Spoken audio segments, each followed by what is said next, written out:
What is going on, everybody? And welcome back to another episode of the Totally Unqualified podcast. I am, of course, Jake Maltese, joined with my two favorite co-hosts. You know them, you love them, maybe you don't love them, doesn't matter. They're going to talk to you for an hour anyway. Mr. Luke Rosenthal and Gage Hall, how we doing out here, boys? Not good.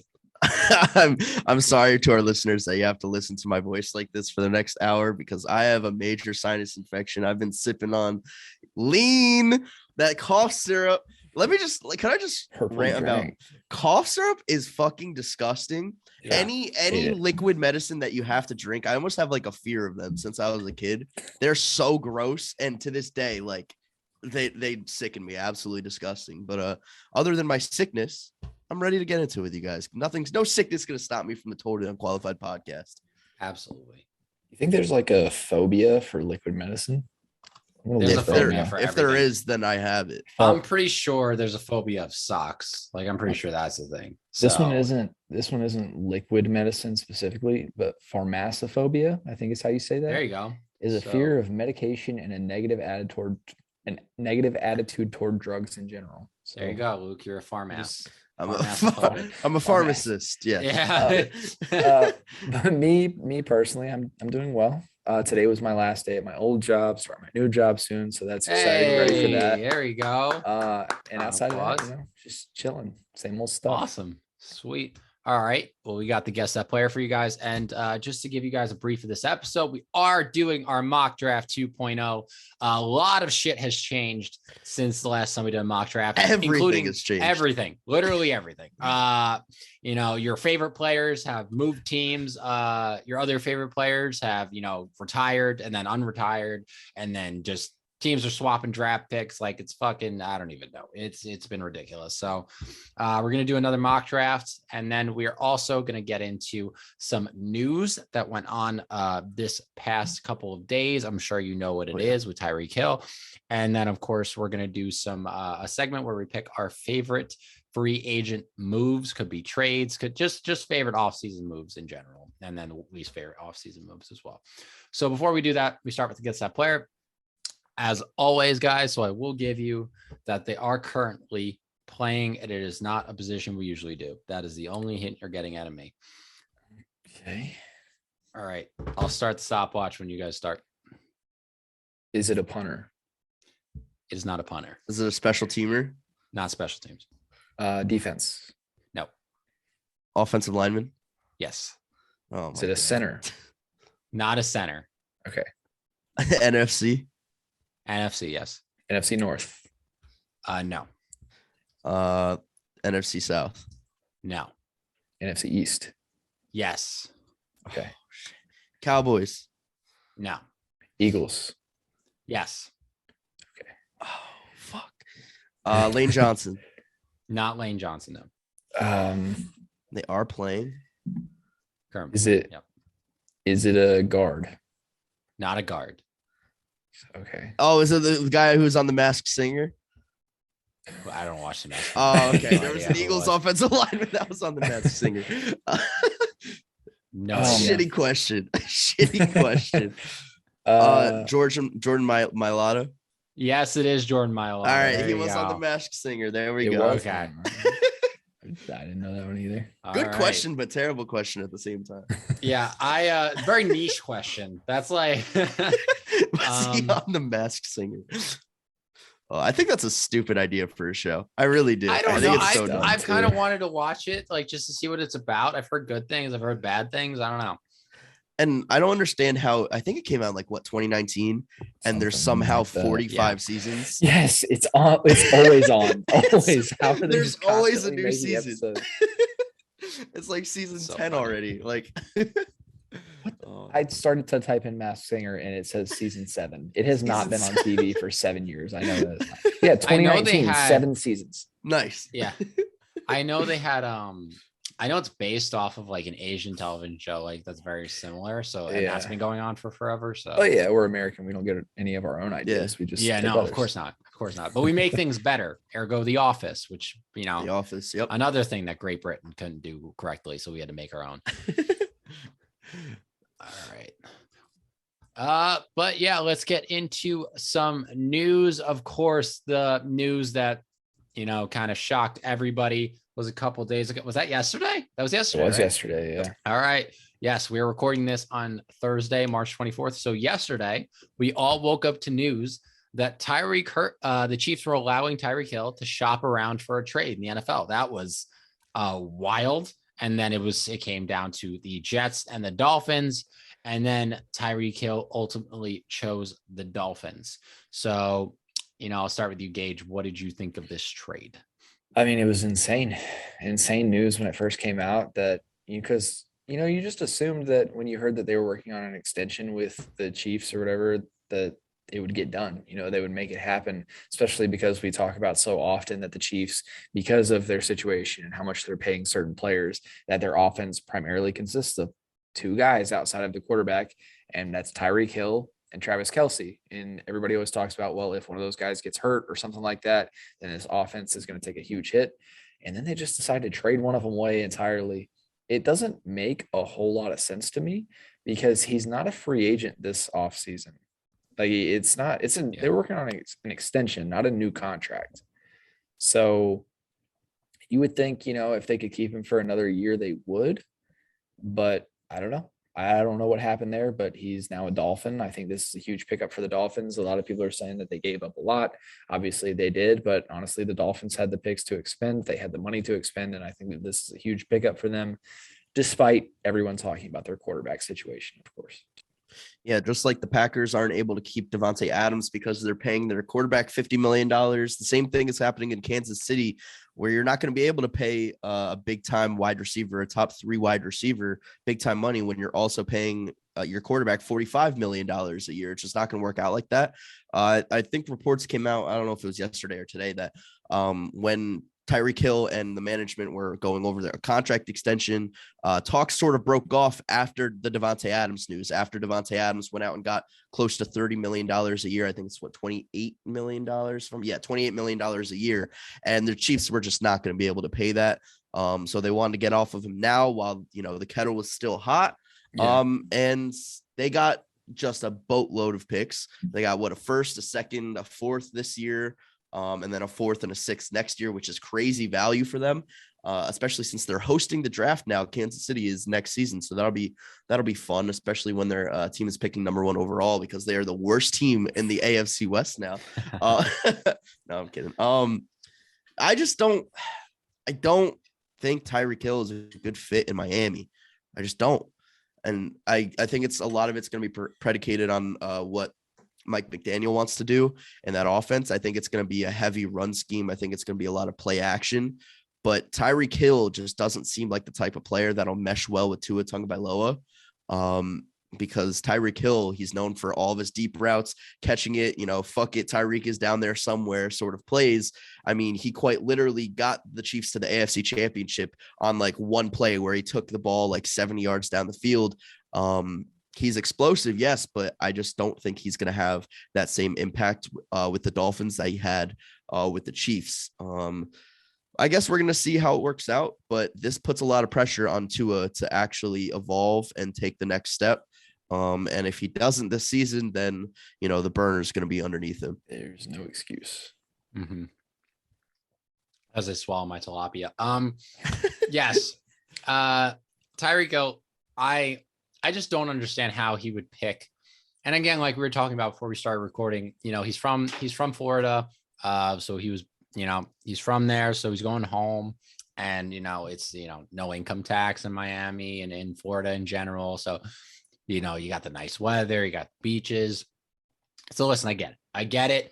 But I just think choosing Tua Tagovailoa over Zach Wilson and not giving Zach Wilson and the Jets even a thought, because I think the Jets are in a very good, they're finally, on the right track here. Mm-hmm. So just to completely turn your cheek to the Jets is kind of shocking to me, to kind of do that, not at least give them a second thought, hey, maybe this team is going in the right direction. But listen, Miami's not a terrible situation.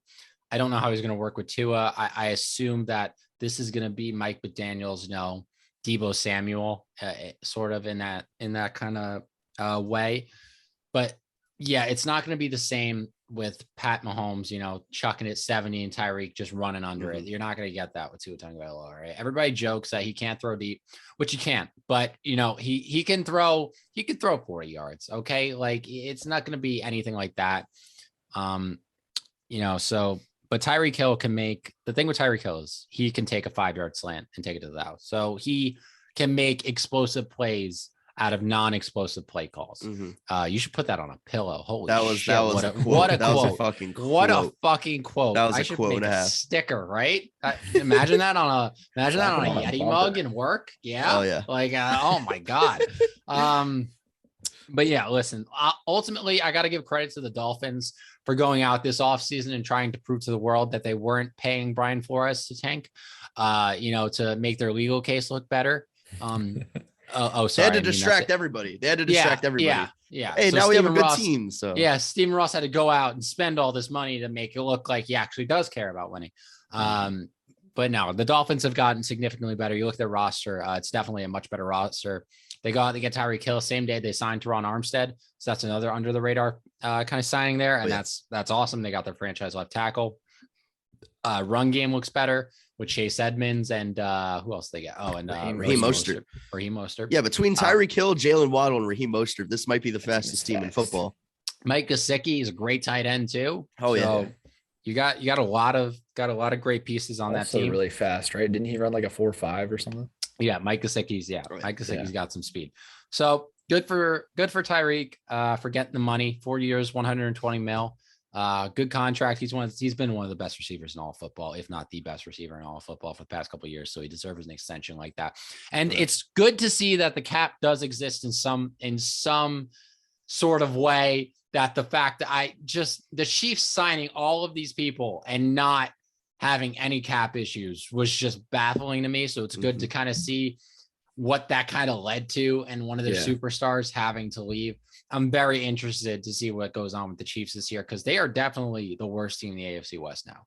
It's not even a question. Like they are the worst team in the AFC West, bar none. It feels that way.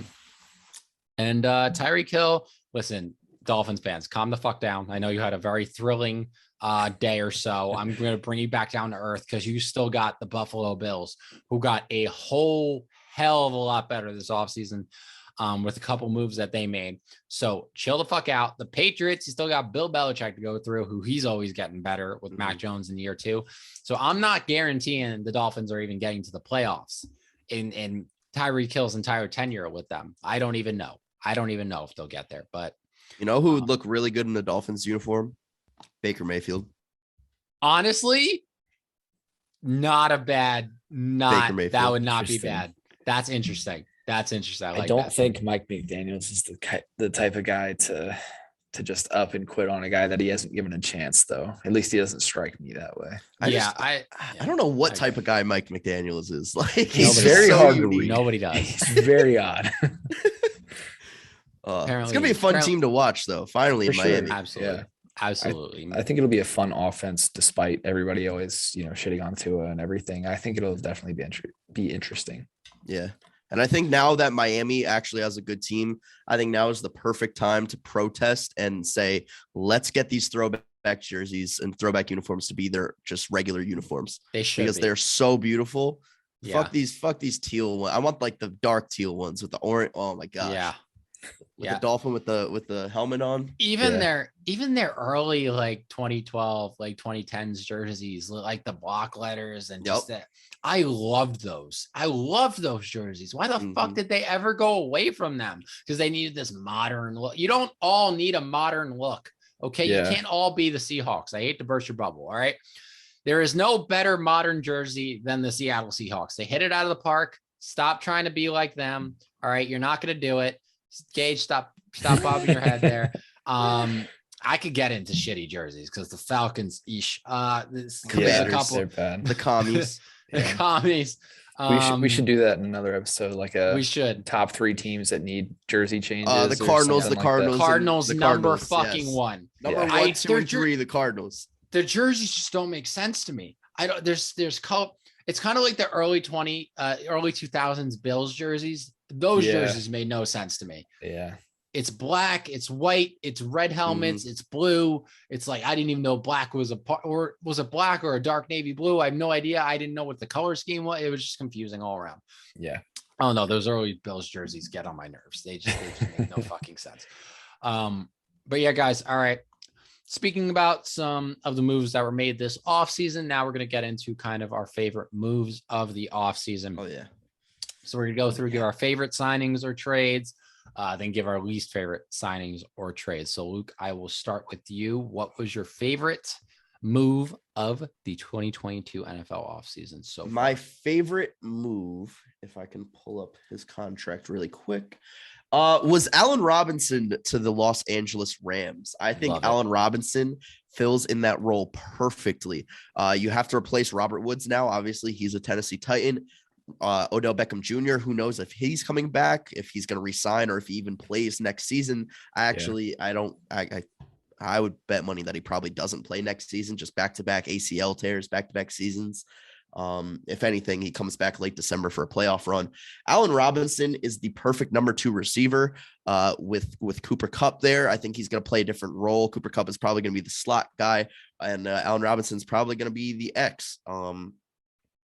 So I think Allen Robinson's going to fit in there really nicely with Matthew Stafford. I think he plays a little similar to Robert Woods, but he's more of a down the field type player. And let's actually see what he could do when quarterbacks want to throw him the ball, because Allen Robinson wasn't getting shit done in Chicago. But you know what? I will always put that on Allen Robinson because he had the choice to come to Green Bay, Wisconsin, and chose Chicago instead. So yeah, I think Allen Robinson is going to thrive in Los Angeles. And to be honest, I think he's better than Robert Woods. I just don't think he was able to showcase his talent. He was outstanding in Jacksonville. He was really good in that 2018 season with the Bears when they made the playoffs. Yeah. But yeah, I need him to get a chance to show what he can do. And I think he's going to get that in Los Angeles. Yeah, I like that a lot as well. I think that makes a lot of sense for them.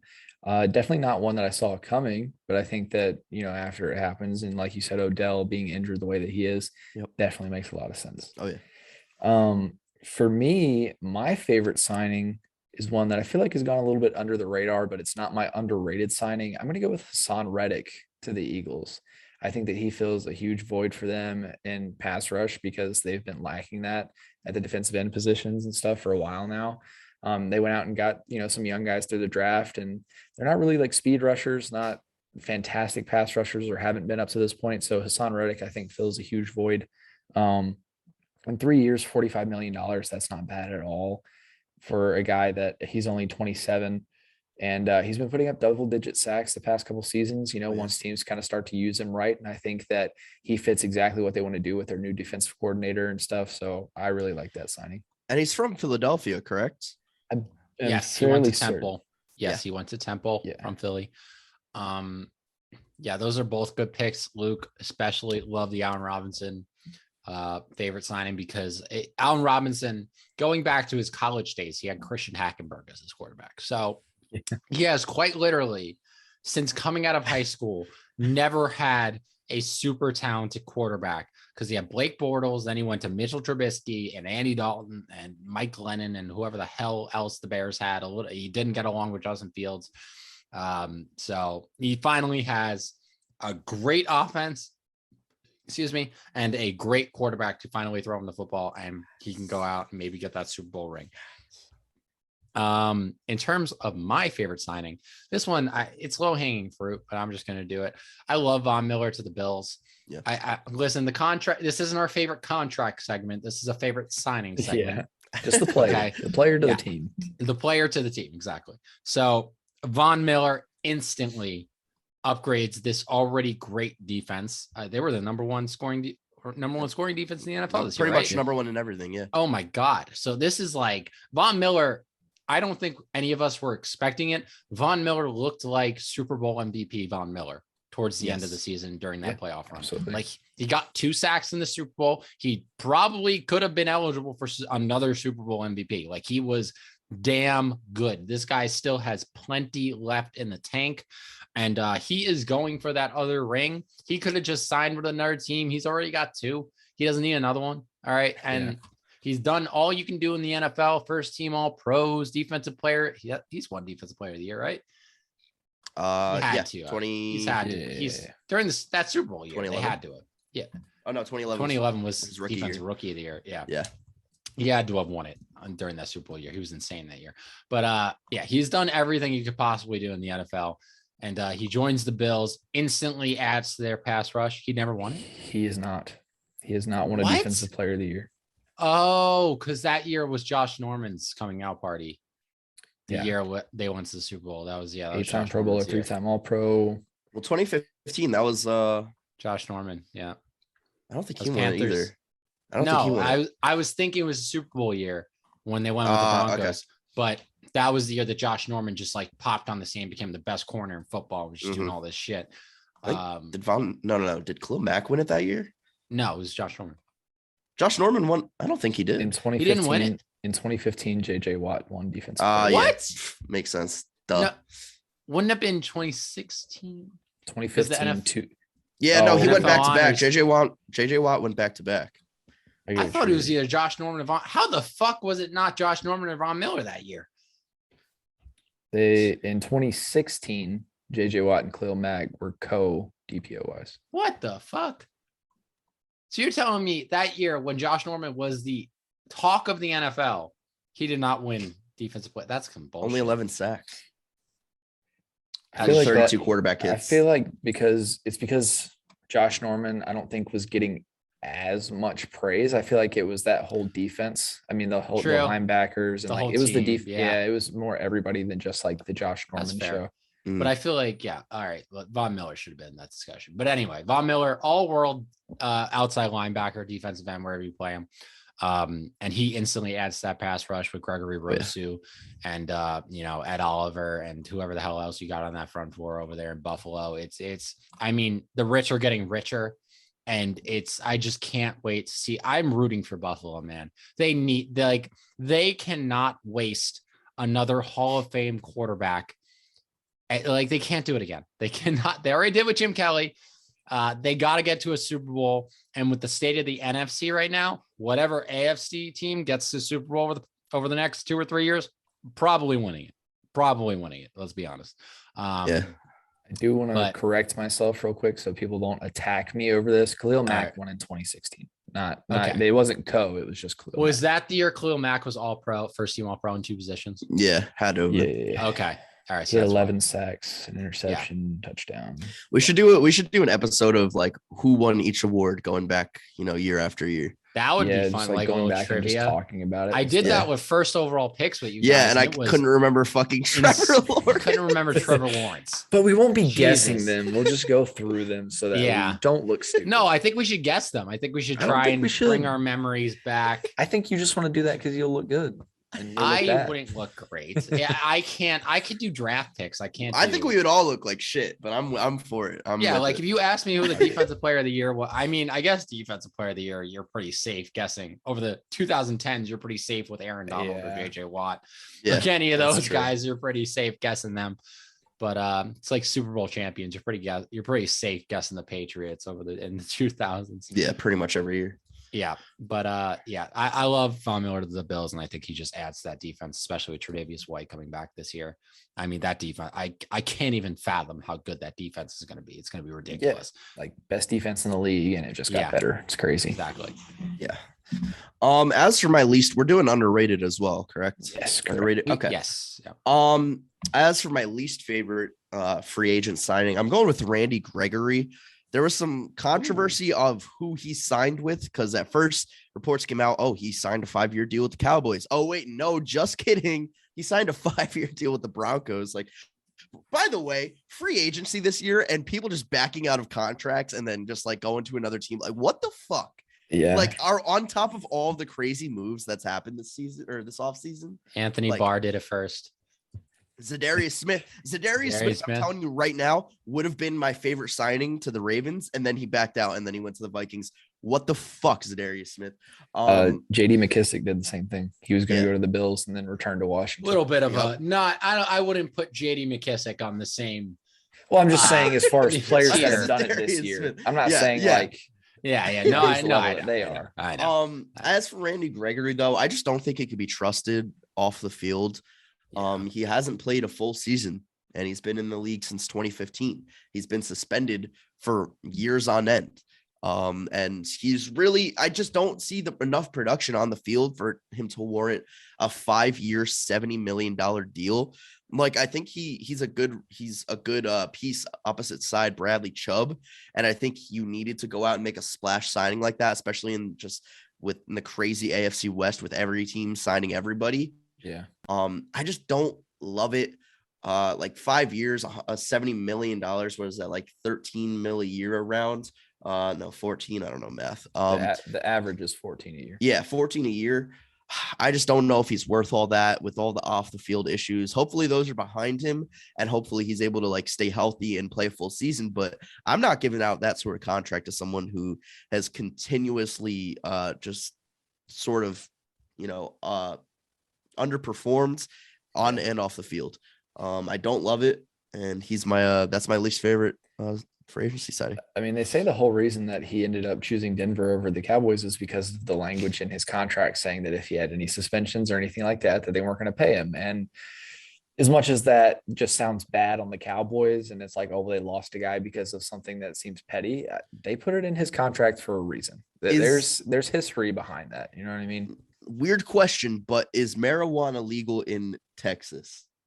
I want to say no. Texas is usually pretty conservative, right? Do you think that played a big reason into? I mean, could. I could have. For my least favorite signing, I'm going to go for the low hanging fruit here, and I'm just going to go with Christian Kirk. I think that he's a solid receiver. I think that he'll make an impact in that receiving core for them. But 4 years, $72 million. I mean, 18 mil on average. And Luke and I were just talking before the episode got started. I'm looking at this list of free agents, signings and stuff, and it goes in order of like contracts and payment stuff. Christian Kirk is 4th on the list, behind only Von Miller, J.C. Jackson, and Teron Armstead. That's how much he got paid. I think that he could be worth that. I think that he has potential, but I don't think that he's earned that up to this point. Just feels like a bad move for the Jags for me. Would have liked to see him get signed just for less money. Yeah. Can't argue with that. Yeah. And now you guys are making me look bad for not talking about, for completely ignoring the Von Miller contract and just going with the players of the team. My least favorite is also Von Miller. Yeah. Yeah. And that thought, fuck Von Miller. No, okay. Well, there's a lot that goes into that one too. Yeah. Backloaded and exactly. Like, it's more of a 3-year contract than it's actually a 6-year contract. Yeah. Like they're not stupid. But yeah, there's I don't know. But going into my least favorite offseason acquisition, I mean, what the fuck do you guys think of it? Like, of course it's like, what do you think my least favorite offseason move was so far? Yeah, it was fucking Russell Wilson getting traded. Okay. Just for so many reasons that are coming out about the situation between like now Pete's going on radio shows and he's saying one thing. And then, Russ's camp is coming out saying another thing. It's like, it's Quandre Diggs is out here mixing up the whole situation. Pete's assuring him he's not in a rebuild. Yeah. All right. Bullshit. I'll call bullshit on that one. It was just the entire situation, the way it was handled. Like, listen, I get it. I get the Seahawks. Like, it's still the thing that gets me. It still hasn't come out. It's still unclear whether Russ really wanted to be traded or not. All right. The rumors were there. Yeah. But there's still like a whether Russ, like, it could have been like Russ, like, maybe would have, he wouldn't have been opposed to it, but he wasn't like actively being like, no, get me out of here. And in that situation, that's what's kind of seeming like to me, like Russ was kind of like open to it, but he was fine staying in Seattle. I think that's kind of the conclusion I'm coming to. And Pete just kind of, the organization chose Pete and John over Russell Wilson. That's what happened. Yeah. That's what happened. Russ definitely doesn't seem bothered to be in Denver, which obviously you're going to save face and act a certain way, but he seems like he's fine with it. Yeah, I am almost to the point where I'm going to unfollow Russell Wilson on social media. And like, people are calling me salty. Like, I'm not a real fan. Let me get something straight. Russell Wilson is my favorite NFL player, maybe ever. Okay. It's like, it's just still being in love with your painful. ex and following them on social media, and you're Yeah. you're just swiping, having a good time. And It's then, like bam, seeing your ex there with she like is. with a new boyfriend after you just broken up. It's like it's painful. It's fucking painful. I will root for Russell Wilson till the day I die. I love the guy to death. He brought a Super Bowl to a franchise that hadn't seen one in their entire history. He's done so much good things for not only the Seahawks, which is the city of Seattle. He went every Tuesday. He would notoriously go and visit the Seattle Children's Hospital. Like, he did so much for that city. He did so much for the Seahawks. He did so much for my childhood in terms of memories. Like, I will always love Russell Wilson no matter what. It's so painful because now he's posting all this stuff and he's training in his Broncos helmet. That was fucking, I saw that for the first time. Yeah. That was fucking weird. He didn't do this in Seattle. So he has like a mini field in his backyard. He had that in Seattle too. He painted the Broncos logo into the end zone. He did not do that in Seattle. He did not have Seahawks in the end zone in his mini field in his backyard. Just upgrading. So yeah, I'm not loving he's gone from Go Hawks to Let's Ride. That's his new I don't like that presser. Go I don't Hawks either. is way catchier. Yeah. The whole Let's Ride thing. I didn't even know that was a Broncos saying. He's probably going to slip up at some point too. He's probably going to say Go Hawks. That would be so funny. Like, that's bound to happen. So funny. But just the whole way the situation was approached. I didn't love that we only got 2 first-round picks out of it. Yeah. I didn't love that we got Drew Lock out of it. And that, just it was a sticky situation. I didn't love it. So that was definitely my least favorite transaction of the offseason. 100% biased, 110% biased. And I'm willing to admit that, but that it has a bad taste in it left a bad taste in my mouth. And it probably will for a long time. Yeah. A long time. Yeah. But I don't know when it will be that I will get to the point that I will be okay. Because it's not like I am rooting for Russell Wilson, but like, I'm not going to lie to you and be like, oh, I want him to win a Super Bowl this year. I don't like that would tear me to shreds. Like, that would tear me to shreds. And the Broncos, when they come to Seattle this season, that's going to be on primetime football. Yeah, too. I know. Just like, I don't know. text and Jake we're that day. Gonna have to talk about Don't text Jake that day. I do not. Will not be okay. But Drew Lock to throw 40 touchdowns this year. Anyway, all right, the Drew Lock revenge game. That's what you got to hope for. That's what it is. That's what Drew Lock outplays Russ. And I was telling Gage, like, I'm hyping myself up way too much, and I'm getting to the point where I truly believe Drew Lock is going to throw like 35 touchdowns this year. Let's go MVP, just like Sam Darnold. Maybe we need. Maybe like somebody needs to slow my roll quick, or else this is going to get out of hand. Like, I'm going to start comparing Drew Lock to Patrick Mahomes pretty soon. He's almost going to stop rallying for Baker Mayfield. Yes. We'll see what I promise you. Like, they won't even have, like, the people in the pro shop are usually like some of the first people to know because they got to make the jerseys. So like, a lot of people have like connections in the pro shop, and that's how they learn about trades before anybody else. They won't even know about it before I'm buying a Baker Mayfield. Like, I will. I already have one. Actually, yeah. It's like the meme with the credit card. Just fucking give it to me right now. Yep. Oh my God, I would love to see Baker in Seattle. I hope. Imagine waking up from a coma for like a 6-month coma. The Bengals are in the Super Bowl. The fucking Russell Wilson is on the Broncos. Tom Brady's back. Like, Tom Brady. No, that would be like, Tom Brady's still here. Okay. Yeah. Wait, Tom Brady retired and came back. Oh, wow. Crazy. Yeah. For my underrated signing, I got to talk about my Packers a little bit because Devandra Campbell, I shit you not, is might be the best middle linebacker in Green Bay Packers history. That's probably hyperbole, but he's the best middle linebacker I've ever seen play for the Packers. And he played 16 games. Like, it was insane. AJ Hawk is. No, not even close. Not even close. Listening to this right now. Not even close. Not even close. Devandra Campbell, we signed him last year. I was like, meh, okay, Devandra Campbell, whatever. No, he was a godsend, all pro. He should have made the Pro Bowl as well, but that's a publicity game, as we know. Yeah. To sign him to a 5-year, I didn't love the length. 5 years, a little much. $50 million might sound like a lot at first, but like 5-year, $50 million for an all pro linebacker, paying him like what? He's getting paid base salary of like less than $2 million for the next 2 years. And then it's backloaded, of course, but just to get him at that value for such a valuable player on this team, and who's really just like who's had a resurgence with the Packers now. I mean, he didn't really do much for Arizona. He didn't really do much in Atlanta, and he finally found a home in Green Bay. And I love him. I love him to death. He's everything that the Packers defense needed and more. So I'm very, very excited that they were able to retain him. Probably wouldn't happen if they didn't trade Devontae Adams, which is, the double-edged sword there. Yeah. But yeah, I'm happy he's here. Wow. No love for Rasul Douglas. Okay. Listen, Rasul I love too, but like Devandra was the guy we needed. Yeah. My underrated pick, I'm going to go to the other side of the ball on the offense, and I'm going to go with CJ Uzomah going to the Jets. I think that makes a lot of sense for them. It's not one that I saw coming, especially after the Bengals just made the Super Bowl. You would think that, they'd want to retain everybody. Yeah. He would want to return to that team. But him going to a young quarterback in Zach Wilson, I think it makes a ton of sense for the Jets because you get a guy that was really solid for the Bengals last year in a year where Joe Burrow really stepped up and kind of got his feet underneath him. And you have a young quarterback in Zach Wilson that's going to need that safety net. And I think that Uzomah can really be that for him. I think he can be that guy that he can go to in the end zone, that guy that he can trust to get the ball to him over the middle. I think he's really going to make Zach Wilson comfortable this year. Yeah.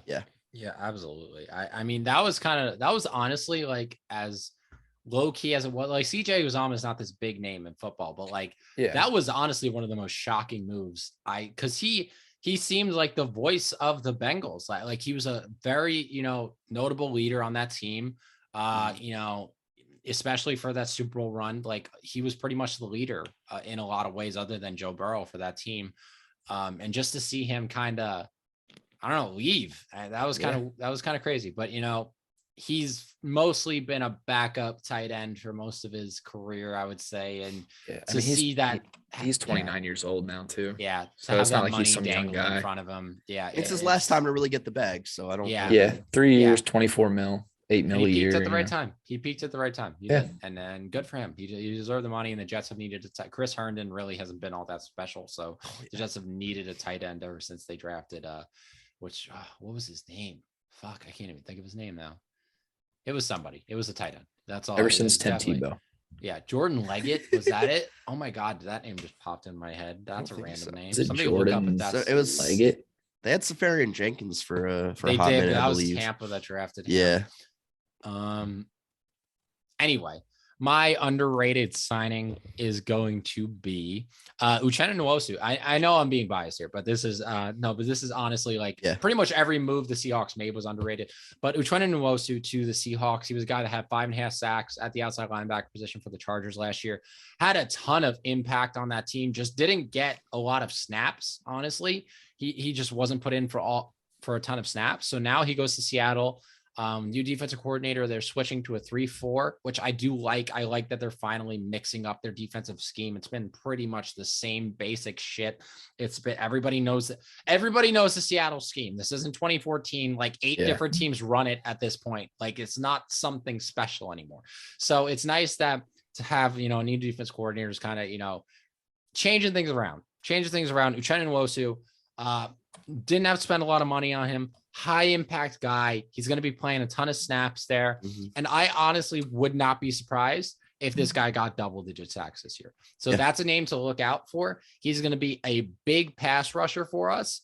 And I'm super excited to see what he can do. Because as we all know, the Chargers were not exactly stellar on defense last year. And they did not have a great, so there really wasn't a lot of, space to shine, because it helps to have people around you. Okay. You can't just be a one-man show. So he goes, honestly, Seattle's front seven looks pretty good right now. So Uchenna Nwosu, I think, will be put in a position to succeed way more than he was with the Chargers, which I'm excited to see. By the way, Jordan Leggett, 2017 draft, 5th round pick to the Jets. So you were right. Fuck yeah. Let's go. Ooh. How do I just pull these names out of my ass? I swear he played for Clemson. Yeah. And his most recent team was the Broncos in 2020. Yeah. That's kind of crazy that I even remember that name. That was not the guy I was thinking of, though. It's definitely somebody way earlier. Yeah, there's probably back somebody. In the Geno Smith days. Yeah. There was a tight end that came out that they were like kind of raving about. I can't remember what his name was. Go back to like 2014 drafts, maybe. I don't know. Was he the one that Did he punch Gino? Did he break Gino's jaw, or was that someone else? No, that was a linebacker. That was IK and Polly. Yeah. Yeah, I've never heard of either of those two. So, Uchenna Nwosu, though, I think is really good. Good pass rusher. He's a good run stuffer. Kind of does it all. Be put in coverage if he needs to be. And I think he's finally going to get the chance in Seattle as well. Now he's not going to be outshined by Joey Bosa. He's finally going to be that guy, and I think he's going to thrive in there. I think that was a really good pickup. Yeah, I like that too.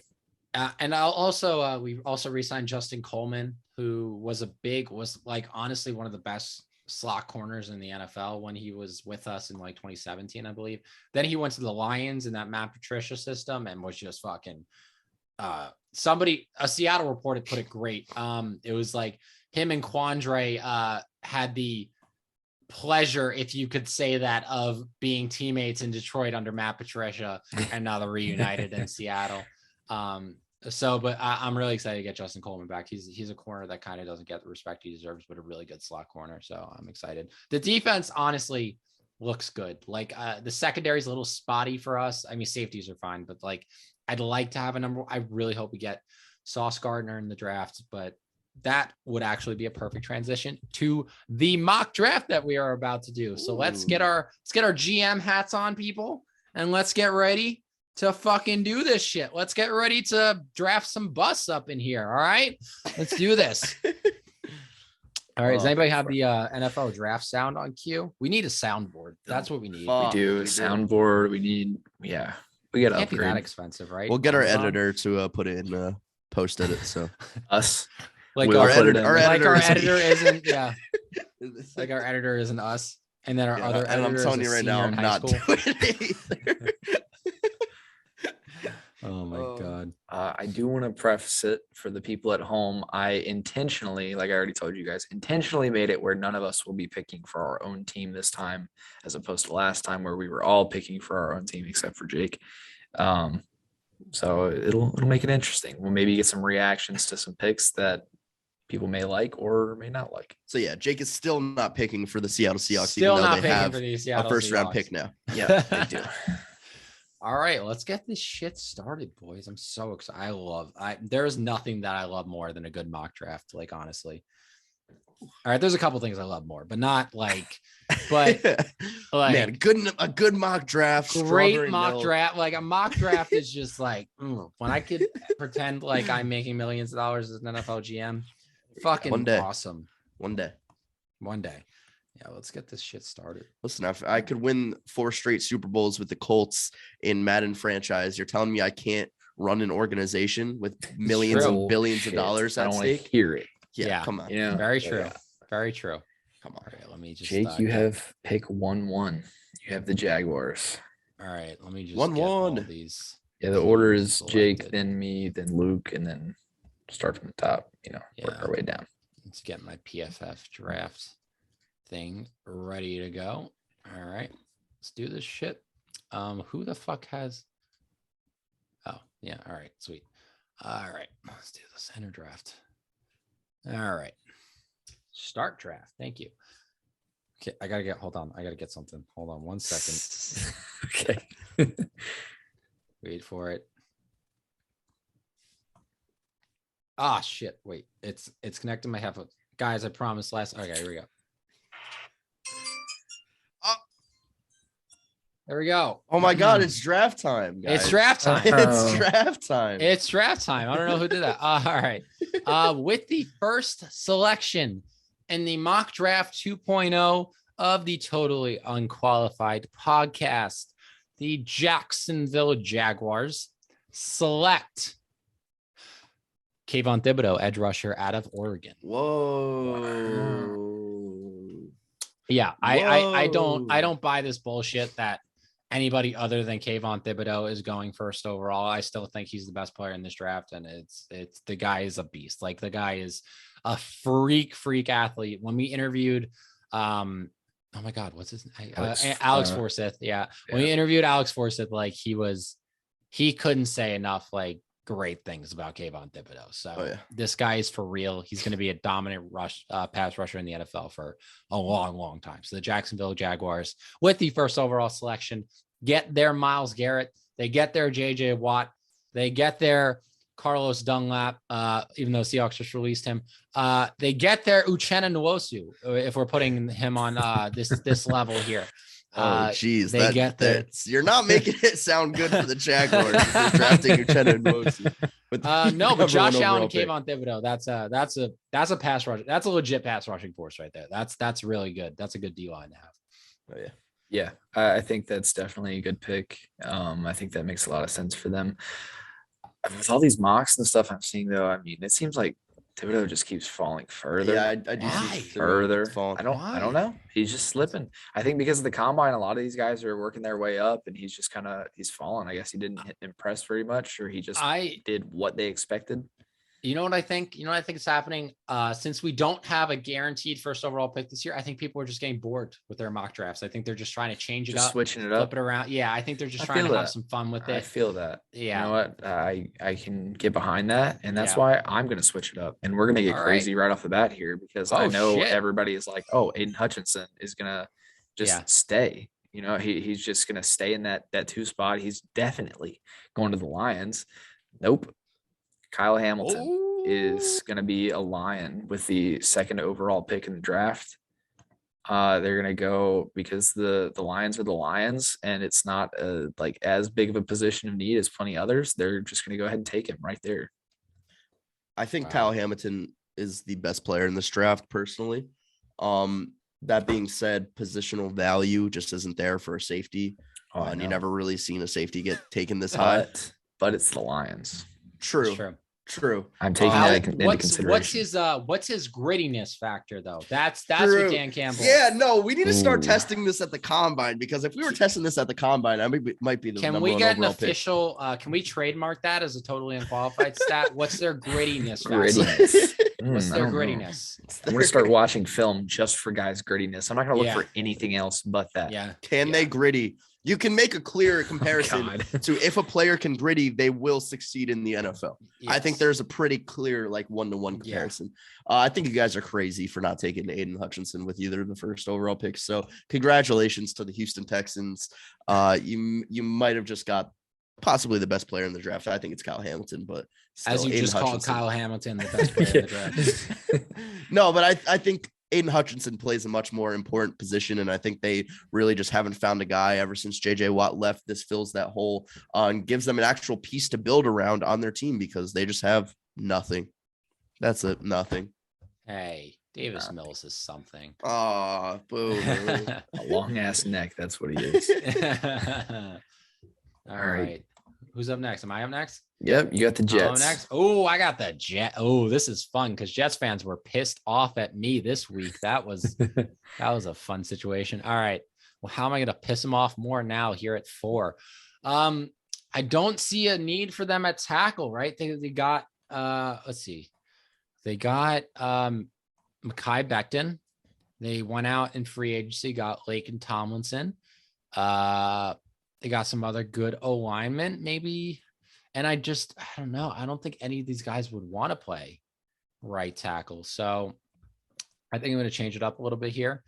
I'm going to solidify. Actually, you know what? And I'll go tackle here. I'll go out and I'll get Evan Neal tackle out of Alabama. Yep. Because I just didn't see anything else that I could do there. I just didn't see anything else I could do. Just listen, now it's solidify. They might have the best offensive line in football with that pick right there. Absolutely. Yeah. But I think it might be a situation like when Orlando Brown was he a first rounder? No. Was he? I don't know. Anyway, but I think they could have a situation like if you take a guy in the top 10, other than like Lane Johnson was a top 10 pick and he ended up playing right tackle. But like there's very few guys that like want to play right tackle. Mm-hmm. There's very few guys that want it. They want to get all the glory. They want to be the left tackle. So. Yeah. You're not going to ask Lamar Jackson to play running back. Yeah, exactly. Fair. Right. Yeah. I am up next then, and we've got the other New Jersey team in the New York Giants, and they are in need of some O-line as well. So I'm going to go ahead and take another guy, the guy out of NC State, Ikem Ekwonu. I think that's how you pronounce his name. I don't know if I'm butchering it. I apologize. Beautiful pronunciation. But I think that he's going to make a huge addition for them. They're finally going to make some moves for some O-line pieces, maybe get some guys in front of Daniel Jones to make him look half decent, maybe get some guys in front of Saquon Barkley to make him look as good as everybody knows that he can be. And I think that pick just makes sense for them there.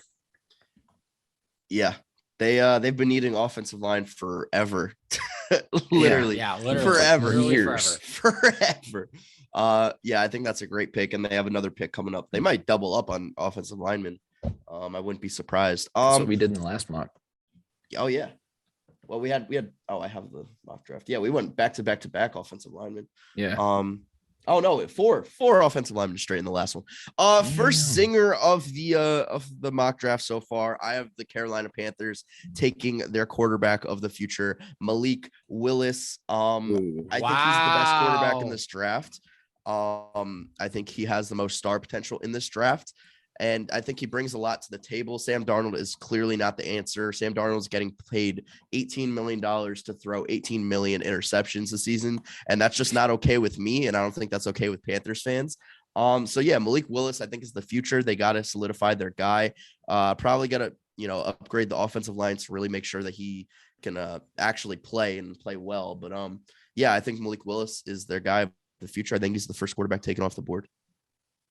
I can definitely see them going quarterback. I mean, it seems like the franchise, every time I hear something, they're in some sort of cahoots with some quarterback or something. They're just yearning for that franchise guy. So I could see it happening.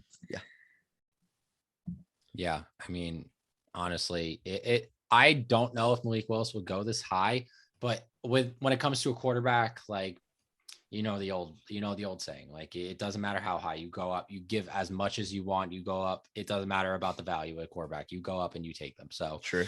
In this situation, the Panthers will have about 17 million quarterbacks on their roster, but they will have a guy that they plan to have as their starter. So I think that'll provide some nice structure for that team over there in North Carolina over there. All right. Going to the Giants. And I have the Giants. Good to know. All right. With the Giants, with the 7th overall selection in this draft, I believe their defense is very good last year. Mm-hmm. Very good defense. But I think they're going to go out. They're going to solidify it even more. And they're going to go out and take Trayvon Walker, edge rusher, out of Georgia. I love it. I like, honestly, they need some pass rush over there. They have Leonard Williams, which is nice, but the Giants haven't had like legitimate pass rush since like the first year they had Olivier Vernon. Like they really haven't had anything special. God, that's a name I haven't heard in a while. I know, but yeah, that 2015 team that they went out and they signed some guys in free agency, but they need a franchise pass rusher. I believe they need a guy that can get to the quarterback. All those years they won those Super Bowls. Who did they have? They had Michael Strahan. They had Osi Umenyiora. They had, Justin Tuck. They had those guys that could get to the quarterback. JPP, another one. Undefeated in the playoffs until recently. Undefeated in the playoffs until just this year. But they've always had that franchise guy that can get to the quarterback associated with the Giants for years and years and years. And I think Trayvon Walker is that next guy up. I think so too. And he's moved up boards quite a bit, obviously, because of his combine being as dominant as it was. So I can definitely see that for them. I think that makes a lot of sense. We're not going to go double O-line for them this time, even though, you feel like that could be needed as well. I am next up and I have the Falcons. And to be honest, I was going to take Malik Willis here if he was still available. Obviously, he's off the board. So I'm not going to go with the quarterback position at all. I think if Malik Willis is not there, I think they're going to go with another position that they are in dire need of. And I'm going to take Garrett Wilson out of Ohio State. I think they obviously need receivers. We've talked about it a couple of times now, ever since, they lost Calvin Ridley to suspension. Russell Gage is now a Buccaneer. Julio Jones obviously was traded last year and is currently not on a team. So they're really hurting in that position. And I think that he would fill a need for them immediately. Oh, okay. That leaves a lot here. I have the Seattle Seahawks, and they have a draft pick finally. I just want to let you know this pick decides who I pick for the Packers. So I just want to put that out there. I think there's a lot of choices here, and I don't know what way the Seahawks should build, because I feel like they're trying to make what was that quote, chicken scrap out of chicken shit or something like that. Yeah, one of those old time sayings. I will give you this piece of advice. I'll give you some advice here. The Seahawks do not currently have a starting left tackle or right tackle on their roster. So I will put that out there. And they won't. Just for you to digest. And they still won't. Marin. Do they go quarterback? Do they go quarterback, or not do with they Malik ride Willis it out? off the board? Do they ride it out? Mayfield on the team. Damn right. All right. I'm not gonna lie. I was gonna choose Kenny Pickett, but now I will not. I'm gonna go with whoever you want. Go with your. I'm gonna go with the best cornerback on the board, in my opinion. I'm gonna go with Derek Stingley Jr. Oh my god, I love Derek Stingley. I think they need to build. Listen. I think Derek Stingley is gonna be better than Sauce Gardner. I really do. And I think you're gonna love that pick if that actually happens. I think they need to build defensively. Offensively just isn't it right now. I think they're just probably not going to be good next season to begin with. So you have to start building. Sorry, Jay. I think Derek Stingley is a hell of a player. I think he's going to be outstanding in the league. Yeah, he's not my CB1, but I still think he's going to be a great corner. Yeah, I don't think that's a bad pick. No, I don't think so either. Listen, this guy was a first team All-American as a freshman. Like this guy, he was the best corner in the country. It's just like I said this in the last mock draft too. It's just so hard when you are literally the best corner in the country as a freshman to ever top that. So he just didn't have as good years as he did his freshman year. And that's why, people are kind of, have this mindset like, oh, has he gotten worse? It's like, no, he just had like an insane season. He's still the same guy. He's actually gotten better, but he just, receivers, it's still the SEC. He's still going up against Georgia, Florida wide receivers. Like it's not easy. So I don't hate it. If we get Derek Stingley or really any of these, top 3 corners, like I'm going to be fine. I'm going to be fine with it. Coming in at number 10. And that being said, the Packers are drafting a quarterback, aren't they? Desmond Ridder going to the pack. I'm kidding. Yeah. Woo! Then no, I got the New York Jets second selection here at number 10. And this is a really interesting one, but I think you just this is a layup, Luke. You just kind of, put this right on the board for me. I got to go Sauce Gardner here at 10. The Jets, this is their franchise. This is their Darrelle Revis. This is it. This is their guy. They go ahead, they solidify their defense here. It's going to be a very good defense with, Robert Saleh, at the helm. He's going to have his, top corner guy that can shut down anybody. And, those Jets teams that went to those 2 straight AFC championships, they were built on Antonio Cromartie and Darrelle Revis. Those were the guys they were built on. And this is kind of a little bit of a taste of that. I love it. I think that makes a lot of sense. I mean, I took him for the Jets, I think in the same place in our last mock draft. So I like it a lot. I have the Washington Commanders. I know a lot of people were saying for a while that they were probably going to go quarterback. Now they have Carson Wentz. If that is a significant upgrade or not, I guess we'll find out. I think that they are going to try to stick with him as their guy coming into the season, though. So I'm going to go with another position on the offense that I think they need. If you look at this receiver core right now, Terry McLaurin is obviously great. Curtis Samuel, I think adds a lot, but he was injured a lot of last season. And outside of that, they don't have a ton.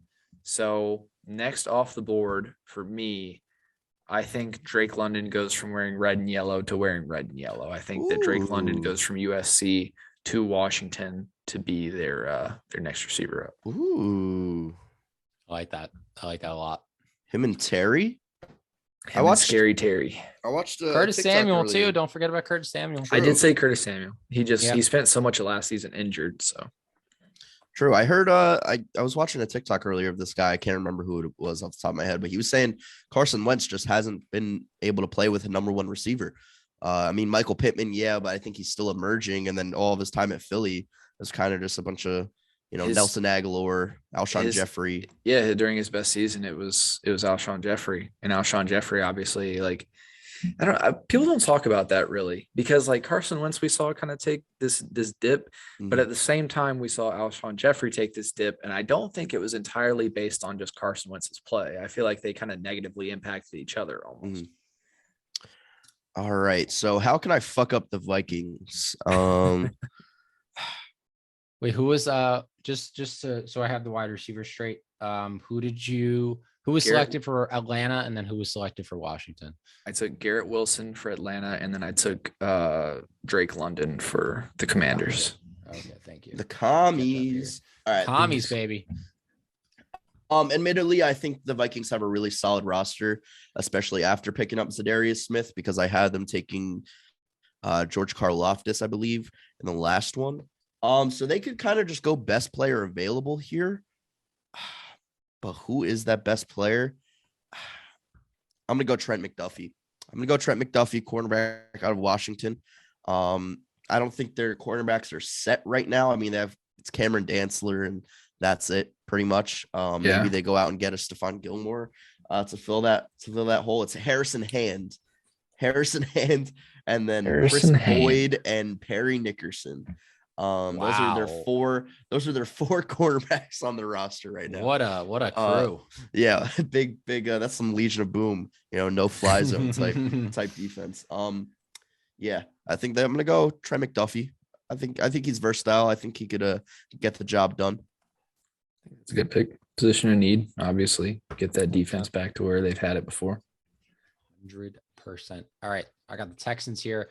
And I love how PFF just says every position under needs. Every single. Just everything. Yeah. So like we said, especially with them getting Aiden Hutchinson earlier in this draft, they get somebody that they can build their franchise around. Now, why don't you add another little guy to protect your maybe potential franchise guy, Davis Mills, solidify that offensive line as the Seahawks have not done for years. It's very good to build a franchise up from the offensive line and out. So I'm going to do that here with the Texans. There I got Laramie Tunsil. On the other side of him, we're going to get Charles Cross in that right tackle position. And we're going to solidify Davis Mills, make sure he can play his best football for the Texans, as good as that could possibly be. But just make sure he's not getting hit as much. Yeah. Solid. Makes sense. The Ravens. I'm going to have the Ravens breaking some hearts here. I'm going to have the Ravens doing something that I don't think a lot of people are going to have them doing. I think they're beefing up that interior D-line, and they're selecting Jordan Davis with this pick. I think that they're going to rob some people of a great talent when they take Jordan Davis. I mean, the Eagles could use him, and they're right after this pick. We just had him to the Chargers last mock draft, so it'll get crazy. Can you imagine the fear on opponents' faces when Calais Campbell and Jordan Davis are trying to get to you? Just the two massivest human beings on the planet are trying to kill you. I would shit my pants. Yeah. That's what I would literally shit my pants. Like, that is scary as hell. All right. The Eagles could do a lot with this pick. I think I had them taking a wide receiver. They have 3 picks, so they can kind of get it all done here. I know this guy is flying down boards, but I really think he's going to be good in the league. I think he's extremely athletic. I think he could rush the passer. He could play in coverage. I'm going to go with Devin Lloyd here, linebacker out of Utah. Love it. Before the Packers re-signed Devandra Campbell, I wanted him on the Packers, but I think Devin Lloyd is going to be a star. Wow. I like it. I mean, the linebacker position has always been a position of need for Philly. I mean, I can't remember when's the last time they had a notable middle linebacker? Like maybe Jordan Hicks. Like it's been a while. A while. Especially like I can't remember the last time they had a Pro Bowler at that position. It's been fucking a long time. Yeah, they had Connor Barwin. He was an outside linebacker though. He was in the middle. So, but Devin Lloyd, definitely, he can be that, notable linebacker that the Eagles have needed for a long, long time. Now, number 16, the Eagles pick again, and it's really hard. Man, do they need receiver help? But I don't know if I should even go in that direction here because they need so much other stuff too. And there's a guy here that, no, they probably can't resist. No, all right. with the 16th pick in the 2022 totally unqualified draft, the Philadelphia Eagles go ahead and select Chris Olave, wide receiver out of Ohio State. I hate it. I hate it. Yeah. They need receiver help. I mean, like Devontae Smith is nice. Devontae Smith is going to be that guy. But other than that, like Jalen Reagor has not lived up to expectations. And then after that, you're really reaching for anybody on that team. Quintez Cephas. No, that's the Lions. I don't even know who they got. Travis Fulgham. Quintez Cephas, hell of a receiver though. Hell of a receiver. I don't I can't even remember the receivers. Like after that, I saw a funny, like after Calvin Ridley got suspended for a year for gambling. I saw a video today of a bunch of Eagles fans like saying in the comments of that post on Instagram or whatever, hey, I heard Jalen Reagor was actually doing the same thing. You should suspend him for a year too, just because they don't want him on the team at all. They don't want anything to do with him. Yeah. So it's gotten to that point in Philly. Yeah, but Chris Olave and Devontae Smith, I think that heals that situation up instantly. There you go. You got two talented wide receivers and no more excuses for Jalen Hurts. Sure. Yeah, I think that's definitely a position of need. It's actually crazy because the Eagles just made the playoffs, but they're still like a team that needs quite a bit. Yeah. So which isn't a bad thing for them. All right, I have the Chargers now. And I took Jordan Davis, who I still think is a perfect fit for them, but I had to crush that for myself here. There's a big boy still on the board here. I'm gonna go on the other line, not the D line, but the O line here, and I'm gonna take Trevor Penning out of Northern Iowa. Wow! Because even though that line got stronger last season, I think there's still a little bit of room for improvement, and I think that he would really beef that up. And I don't think they would have any concern on that line anymore.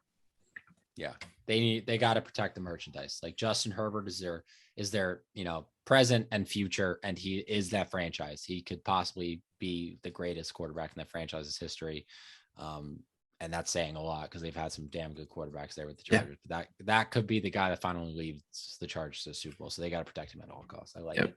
Yeah, I fucked up and clicked the wrong person for the Chargers. Oh, no. Tough. Oh, my God. Tough. So if I draft Trevor Penning later in the episode, just let me know. Gage, would you be mad at me if I don't draft a receiver here? Honestly, I don't. I won't say anything. I'll just let you pick. I'll explain after you pick somebody what I think is going to happen. I'm gonna go Devontae Wyatt, defensive lineman out of Georgia. Okay. I think you built him, Cameron Jordan, Marcus Davenport. I think you start to get that defensive line going. That's lethal. That's I think listen, I think the receivers here, Treylon Burks isn't my favorite. Jameson Williams, obviously coming off of his injury. I think there's you could get a good receiver down the line in the second round.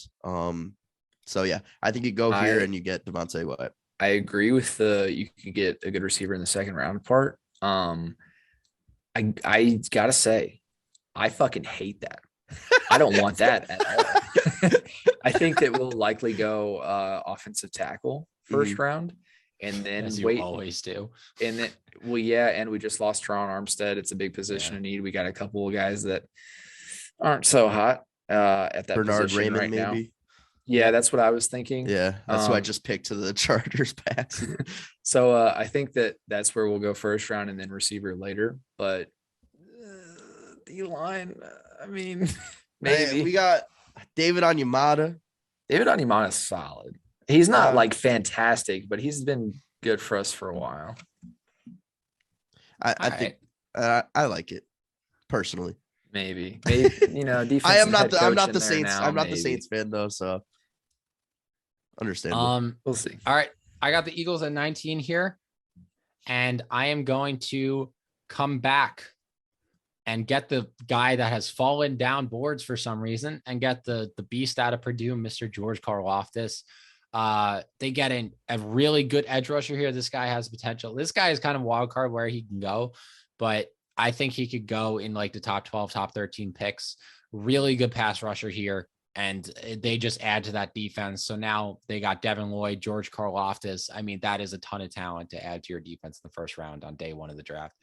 I was a little hesitant to pick him earlier on because I've seen him falling in a bunch of draft boards, which honestly shouldn't be a reason why I drop him myself because but yeah, I don't know. Aaron Rodgers fell in the draft, just so you know. Yeah, thank God. Thank God. So NFL GM's not always the best source of information there. Oh man. I'm trying to figure out what I want to do here for the Steelers. Fucking over. I think there's only one thing I can do without pissing a lot of people off, and you gotta beef the O-line, right? Gotta improve that O-line. So I'm going to go with Kenyon Green out of Texas A&M for them at guard. Okay. I think that he would be a big improvement for them. Obviously, you get Mitch Trubisky and you want to protect him if he's going to be your guy going forward. But I think the biggest thing that they're going to focus on going forward is just creating lanes for Najee Harris. And I think that he makes an immediate impact there between the tackles. Yeah, I like it. Any offensive line help at this point? I mean, the Steelers could use anybody. I am also going to go offensive lineman here for the Patriots at 21. They did just trade Shaq Mason for a bag of chips, which was awesome. It's fucked because they're still helping out Brady, even though he's not even on the team. So it really just makes you think and wonder where the Patriots' morals are at and who they really want to see win. But I'm going to go Zion Johnson here. Might be a little bit early, but I think they need to get someone to fill in that right guard situation or right guard position. And I personally think he's the best interior lineman in the draft guard wise, not center, but Zion Johnson, I think goes here. I can see Zion Johnson. I'm going to be honest. I have no idea who the fuck that is, but Zion Williamson. Zion Williamson. Holy shit. He switched sports. He probably should. That's why he was putting on weight. Yeah. That makes. Oh my gosh. All right. I got Luke's fate in my hands right now. Oh my gosh. What are we going to do? Desmond Ridder? Is that who we're looking at right now? Yeah. We need that third Rodgers MVP. Get him 2 quarterbacks, please. Man, dude, it is so hard not to take a punter here. You know who you want to take. I know who you want to take. Yeah, there's a lot of people I know. Do you know who I want them to take, though? It doesn't matter what you want them to take. No, yeah, I don't think it matters here. You have no say right now. You're just strapped in. Your entire future is in my hands right now. But no, I'm gonna go with a guy that I think the Packers definitely should take. And you're welcome, Luke. I got the Packers here at pick number 22, trading out with the Seattle Seahawks so they can. I'm kidding. Yes. We're not doing trades here. They did that a couple years ago. Yeah, they did. Opposite way though. The Seahawks always trade down. I'm gonna have them taking Jameson Williams out of Alabama. Best receiver. I think left on the board. Yes, I know. Shocker. I didn't take Jahan Dotson. I do think Jameson. Listen, yeah. Either way, whether it's Jameson Williams, Jahan Dotson, I could understand. Like this is. I'm not. I understand whatever receiver you want to take. Like I think there's truly a top 5 guys right now where you could have any of them at your number 1 position. You could have anyone at your number 5 position. And I would be perfectly okay with it because these guys are all super, super, super talented, all going to be potentially superstars in the NFL. So Jameson Williams, great receiver from Alabama. I think he definitely is what the Packers need right now. I love it.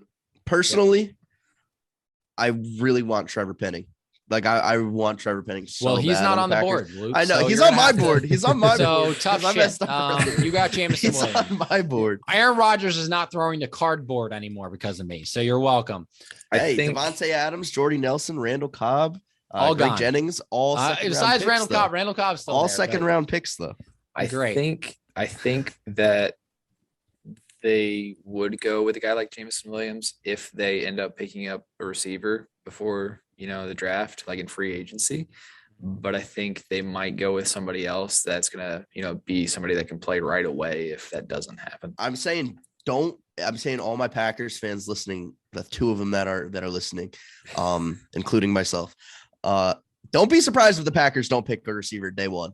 Like I'm mentally preparing myself for that to happen. I would be furious for you. Yeah, I'm ready. I wouldn't even be mad. I wouldn't even be mad because that's honestly what I expect at this point from this franchise. But what if What like if just because you've been hurt in the Yeah. past doesn't mean you need to accept hurt now. I just You think no. I think you could get a really good receiver in the I second think round you with can, your other two but picks. I think that with it being your glaring, like this is the position of need right now. I think, And I think a lot of people are underrating Alan Lazard. I think because look at it right Stop it. now. No. I'm being serious. Rodgers wide isn't going to want to receiver one, play. Allen Lazard. Rodgers is towards the end of his career. He already has, developed relationships with Cobb and Lazard.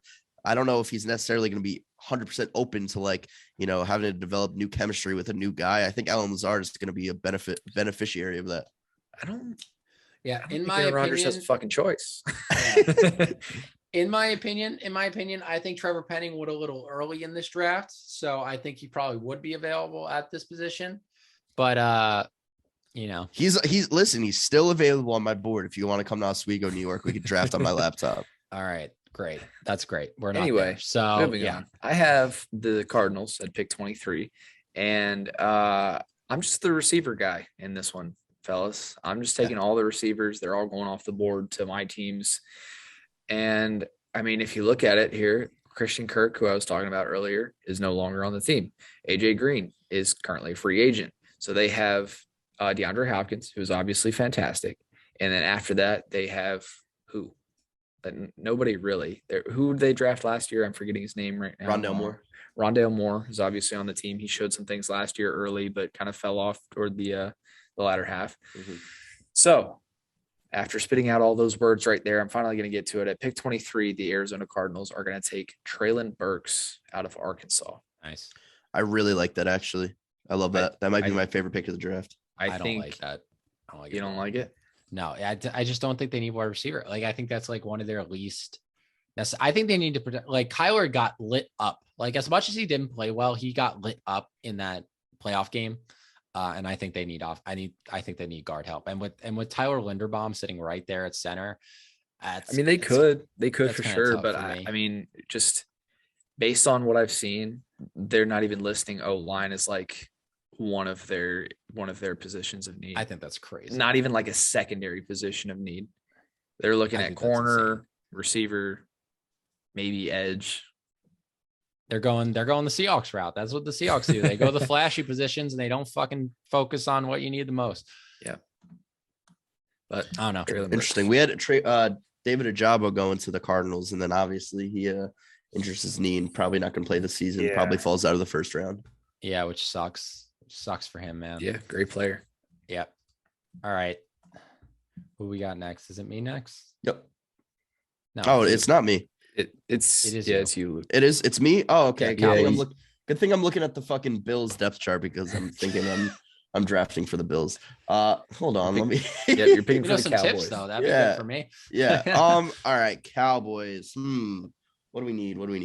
I know that they just re-signed Leighton Vander Esch. Micah Parsons is still there. You're probably looking edge to replace Randy Gregory.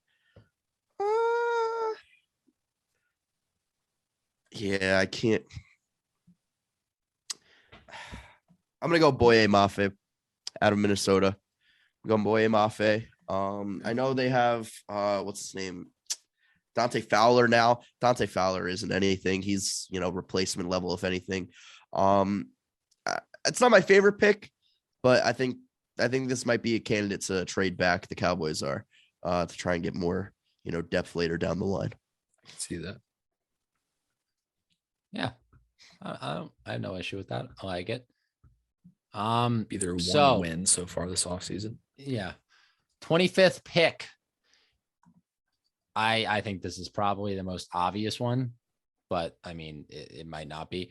I'm going to go with Breece Hall to the Bills here. I love that. Yeah, What? go with Breece Hall to the Bills here. I was thinking about picking Breece Hall for the Bills, but that wasn't who I was drafting. Well, that's too bad.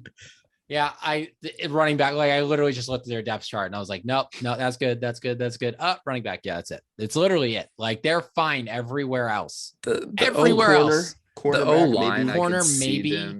Corner maybe, outside of Trey White is a little bit weak. Nothing is as like glaringly needy as like their O-line is fine. They're like they have some good guy. Mitch Morse is there. Deion Dawkins it's played solid, well. not necessarily elite. Yeah, but it gets the job done, and it's not like I think running back. Like if they had they're in the position now where they can take a running back in the first round and kind of it makes sense for them. And I think he's the one to go. Yeah, absolutely. So that I am now picking for the Tennessee Titans, and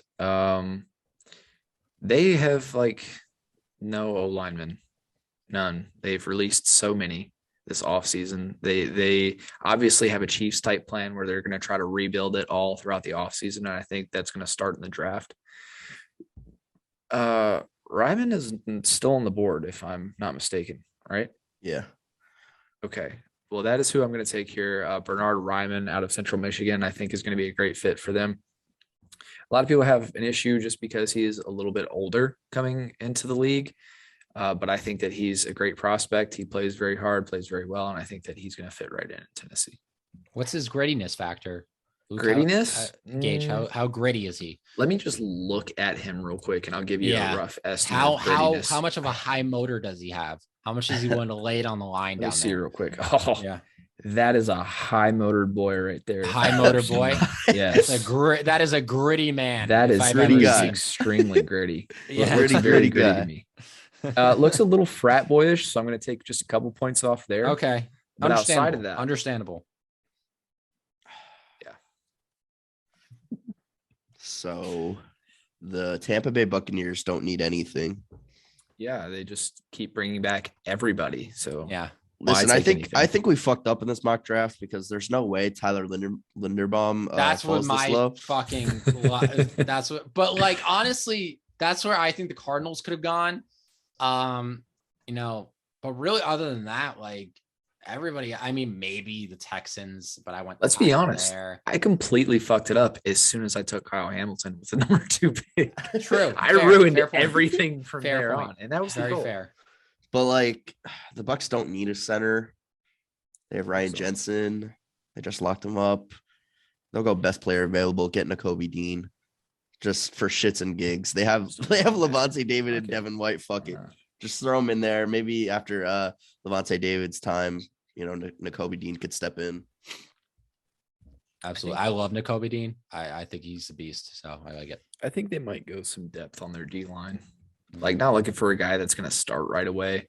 Yeah. But just some depth there. Yeah. Just because I am an idiot and I wasn't paying attention. Who did you pick for the Titans, Gage? Bernard Ryman. All right. And then Nakobe Dean. All right. Got it. Sweet. All right. Packers up next. All right. Who are we going now? Who's their punter, Luke?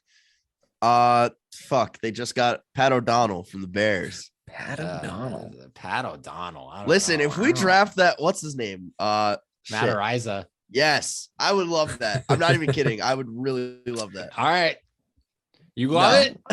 You would. I think the not season here. starts. And you're not like, what here. the fuck? Listen, I'll spend a third on him. I don't know if he's going to be available in the third, bud. I hope so. I think he's the second round. You know what? I don't give a shit what you think right now, because guess what I'm fucking doing? Fuck this you. is my pick. You're not picking the punter with pick 28. But think about it. No, your I'm not special thinking about teams. it. Your special teams would be on the field. Like he would pin them so I'm nicely. not thinking about it. I'm not thinking about it. I think you should. I'm not thinking about it. Fucking picking a punter. I can't even speak in now. The first round. Yeah. No. I think that'd be so funny. I think we should Holy veto that, shit. Gage. We should be able to Yeah, veto. I feel like that's me picking Kyle Hamilton at 2 was like, a little bit iffy, but it could happen. Now it's Tyler Linderbaum is just out of the first round. We're picking punters. We're just predicting here. We're like, oh, Tyler Linderbaum, that guy's gonna fall. We see it. Yeah, of course. No, all right. Listen, I think the Packers could do a lot here, but I think they really need to go. I think, you know what? They just take a flyer on David Ojabo. I think they just go David Ojabo here.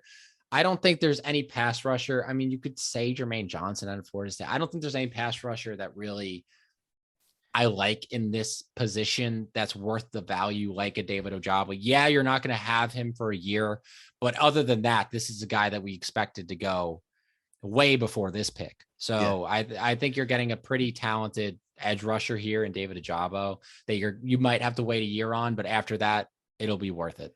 I like that because he reminds me a lot of another guy who they had to wait a year to really develop in Rashawn Gary. Yeah. And, that Rashawn Gary also went, same college. I like that. And I don't think he has to play right away with Preston Smith there. They just gave him a contract. I like it. Yeah. If I had those, not gonna lie, I would have gone double receiver for the Packers in the first round. I just don't think that's actually reasonable. I don't think it'll happen. I think it's shocking if I'm to the pick Packers, one. I would. Yeah. If they pick one, listen, I'm going out in the streets. I'm partying. Like that's something that happened since 2002, I think was the last one. Javon Walker. I have the Chiefs, the pick that they got from Miami, obviously for Tyreek Hill. And I'm kind of struggling here because there's two positions I could go with. And I like both of them a lot.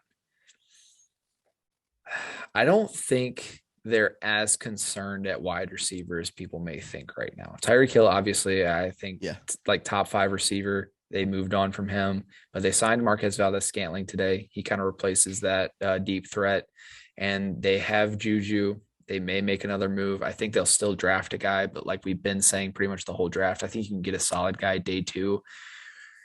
I'm going to go. Let's see. I'm going to go with Daxton Hill, DB safety out of Michigan.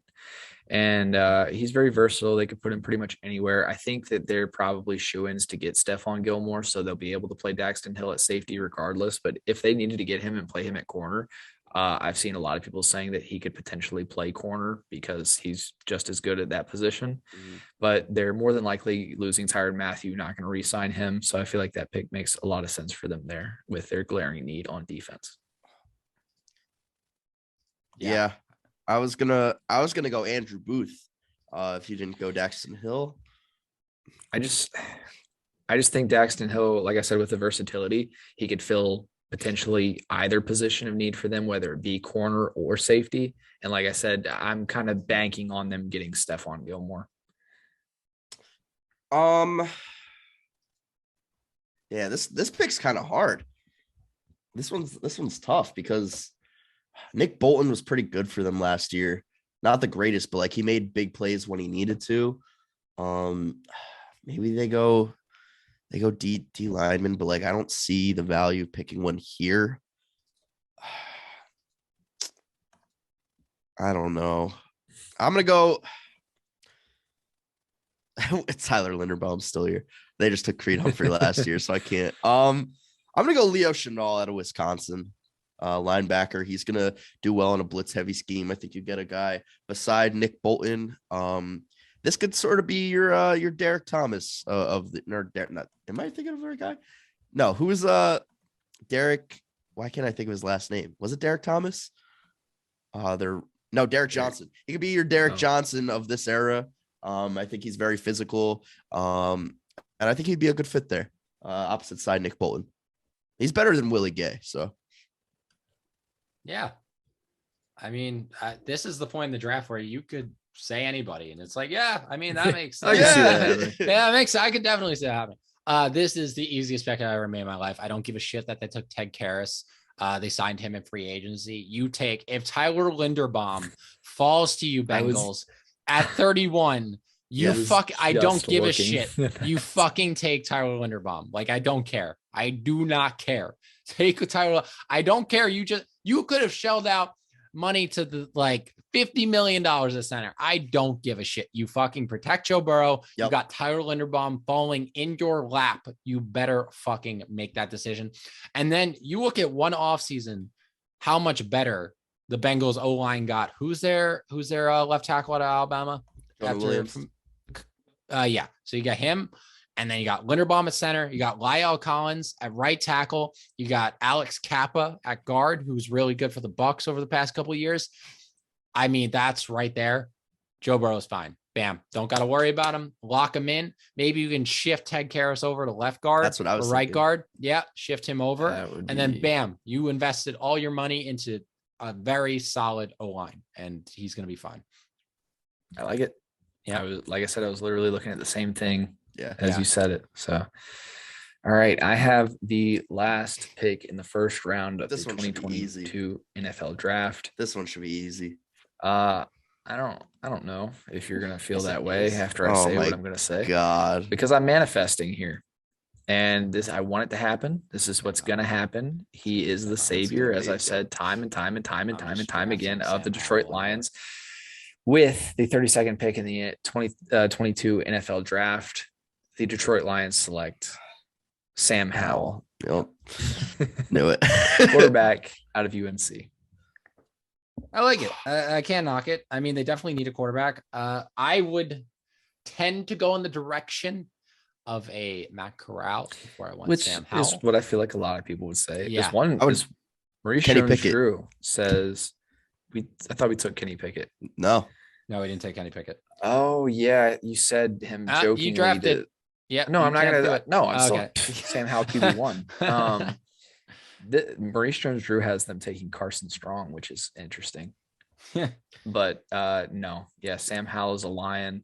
I feel like the colors fit. We've talked about it a few times. He's the guy.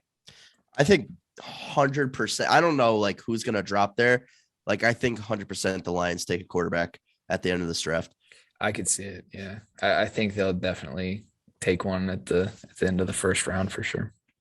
Like there's no other, especially if Kenny Pickett's there. Like, I don't know about Sam Howell. I think I had the last pick in the last one. I think I also took Sam Howell. But that's just because Kenny Pickett was already taken, and this was like the next best one.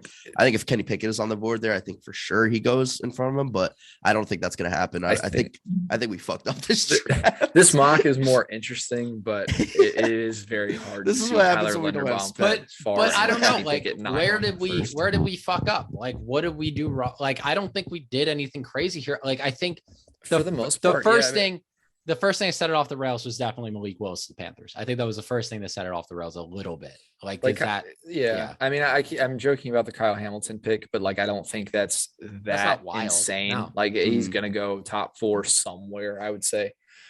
Yeah. I mean, Malik Willis to the Panthers potentially. I think I would have gone Kenny Pickett there for them. I think because I keep seeing ties to him for them. Yeah. I don't know. And then if you went Kenny Pickett to the Panthers, I would have gone Malik Willis to the Falcons.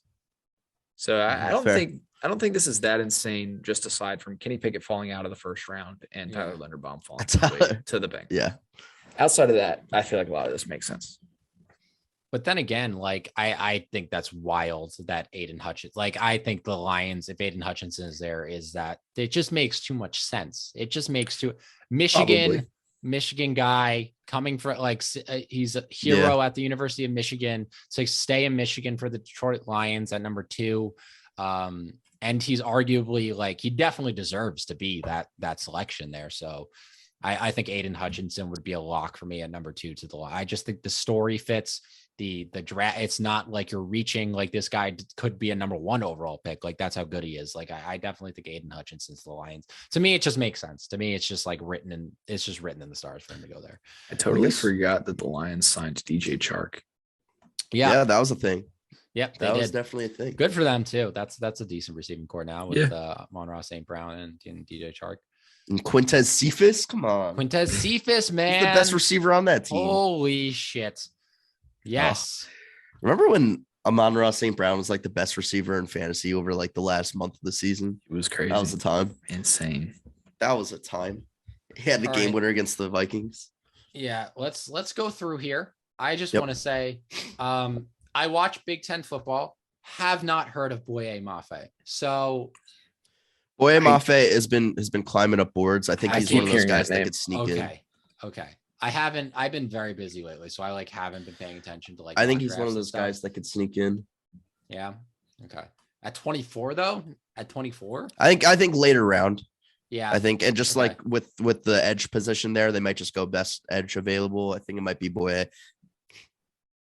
Depends on how they have their how the Cowboys have their board, but let's not act like the Cowboys are a great franchise to begin with. So they almost they wanted Kyle Pitts over Micah Parsons last draft. Remember that? Like They should've. they They wanted wanted Johnny Manziel over Zach Martin. Like they're Imagine. notorious. They Then good should've. players just keep falling in their lap anyway, even though they're Yeah. technically stupid, but Yep. whatever. That's a what if episode. What if Johnny Manziel went to the Cowboys? I think it would end the same way. I don't think there would be I mean, he'd have to sit behind Tony Romo for a little bit. But he'd be partying with Jerry Jones all the time. Like Yes. he'd still be partying. Yeah, so he'd still just be on with the Jerry team. Jones. I think So, Romo yeah, would he'd get still be on the traded. team. He'd have a secret kid. Oh my God, A Johnny lot of shit would Manziel. happen. All right, quick. Favorite pick in the draft. Favorite pick in this mock draft. What do you guys got? I'm already forgetting everything. Wait, we there's did. a mock Oh, draft. you guys don't have it pulled up. Oh, I do have it pulled up. I do have it pulled up. Unprofessional. I didn't Personally, fill it out, honestly. I just picked. Gage. I'm gonna go David Ajabo to the Packers. I know he's not gonna play, but I think that makes sense. I like that. I'd like so him too. better if they got him in the second round. I would love that a lot better. But yeah, I think he would make a great Packer. I'm gonna go Breece Hall to the Bills. I think that he really elevates that run game a lot for them, and I think that he makes them like between all the moves that they've made and stuff, and then adding him as well. I think that really takes them to the next level. Yeah, I think my favorite pick has got to be I got to go Jordan Davis to the Ravens. The Ravens are notorious for just selecting these guys who are like just massive Crazy human beings, defensive 6'8", players. 350. Like they just want to fucking intimidate you at the line of scrimmage. And yeah. Jordan Davis just fits in that mold so much. Yeah. And I just can't even imagine how intimidated I would be as an offensive line. I know I made that pick, but I like that one a lot too. That's why I took him there, because it is a position of need, really. Yep. And I think that it would just really shake up the draft for them to do that, because I don't think people are expecting it. Mm-hmm. I agree. And there's always that one pick that like just knocks everybody off there. It's like, oh, like a couple of years ago it was Jalen. No, actually it was Henry Ruggs. It was Henry Ruggs being the first wide receiver taken. Oh, yeah. And then Jalen Reagor and the NFL draft scouts being like, who the fuck is that's one of my favorite draft moments of them just being like, oh, who is this? The Eagles were entirely trying to build like speed that year, because it was Jalen Reagor. They got Marquise Goodwin. Jackson, right? Was that year? Or was I that this year? I think it was Deshaun Jackson as well. Marquise Goodwin was on that team. They were just trying to go all speed, and it just did not work at all. Yeah, that's typical though. Typical. I also really like Treylon Burks to the Cardinals, even though you didn't, Jake. I think that he would make an impact on that team. I think that, especially, I mean, as the wide receiver 2 behind D-Hop, I think he fills in really nicely. Yeah. Yeah. I mean, all right. So they got to fill the need of Christian Kirk. AJ Green didn't re-sign, right? Is he re-signing? No, he's still a free agent right now. Still a free agent. Okay. So I just think Rondale Moore, even though he disappeared at times this year, I think he's, man, just watching him in college, it'd be crazy to me if he didn't succeed in some way in the NFL. I think he's going to take the Christian Kirk role. More in the slot. And then I don't know if that other wide receiver is that much of a need there. I mean, I don't know. As somebody that still has a bad taste in their mouth from the Seahawks going Dwayne Eskridge with their first pick in the draft last year. Like, I don't know. Their wide receiver 3 right now is Antoine Wesley. He didn't like have like a huge game though. I remember a game where Antoine Wesley was just like the only name coming out of the announcer's mouth. I don't know if that's just me. Wesley stats. I'm not gonna lie. I've never heard of him. They have Greg Dortch, Andy Isabella, who I have. Andy Isabella. Yeah. Oh yeah, he's a guy. But yeah, because they lost AJ Green and Christian Kirk, like the depth is not much. Yeah, Antoine Wesley against the Dallas Cowboys Sunday, January 2nd, had 4 receptions for 30 yards and 2 touchdowns. That's why I remember him. He had 2 touchdowns. That was the only reason. Yes. His next best game after that, he had 29 yards for 1 touchdown. There you go. The Colts. All right. Building it up. There you go. You got to ease them in. You got to ease them in a little bit. Can't all be. I wouldn't be shocked if they just re-signed if they got to, the beginning of the year and they just re-signed AJ Green just to, Yeah. My least favorite pick is Devontae Wyatt to the Saints because I don't want fucking D-line. I love that pick. I love that pick just because But that's like, Gage, to be fair, that's a damn good D-line. Like our D-line would be gross, but I feel like our Yeah. D-line is already like one of the stronger units on the team, and there's positions that we need to fill way more. Yeah. I could agree with that. Like, what player, like, even if Jordan Davis fell to you guys, you wouldn't be okay with that? I think Devontae Wyatt is right up there with Jordan Davis personally. I think they're close. They're like 1-2. Yeah.